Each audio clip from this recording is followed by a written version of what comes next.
Welcome back to our channel. Today, we're taking a step back in time to explore the unusual intimacy practices of the Victorian era. From flower language to piano leg covers, the Victorians had some interesting ways of navigating intimacy. Let's dive in. Our first unusual intimacy practice takes us into the world of florography and the language of flowers. During the Victorian era, flowers were used to convey secret messages and emotions. Each flower had a specific meaning, allowing potential romantic partners to express their feelings without saying a word. Moving on, let's talk about calling cards and etiquette. Courting couples exchanged intricately designed calling cards as a means of expressing interest or arranging visits.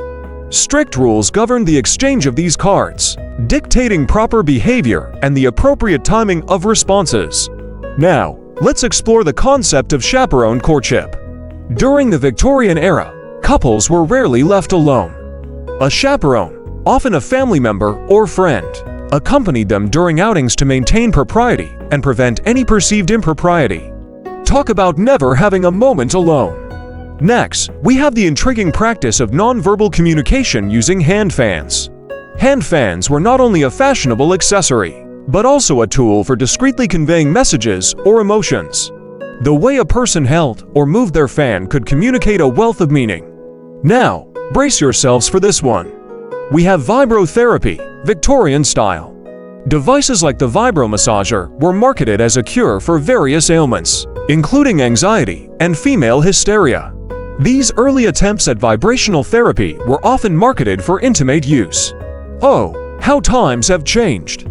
Let's talk about something that might make you gasp: corsets and waist training. Women wore tight-fitting corsets to achieve the desired hourglass figure, which was considered attractive during the Victorian era. Waist training was a common practice, despite the potential health risks involved. Moving on, we have gloved courtship. Physical touch was restrained and formal during courtship. Holding hands was considered bold, so couples often wore gloves and adhered to strict rules about glove etiquette during social interactions. Talk about keeping things buttoned up. Now, let's touch on a topic that might raise a few eyebrows: Victorian erotica and sensationalism.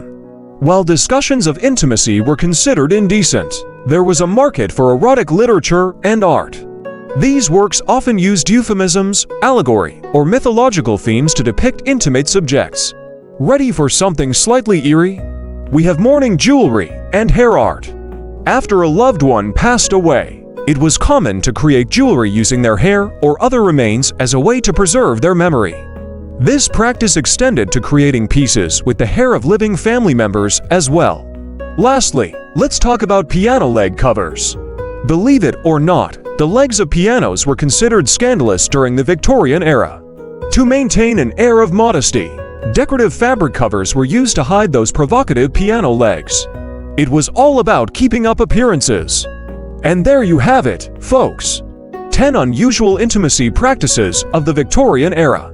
It's fascinating to see how societal norms and attitudes towards intimacy have evolved over time. Thanks for joining us today. And don't forget to like and subscribe for more intriguing content from our channel.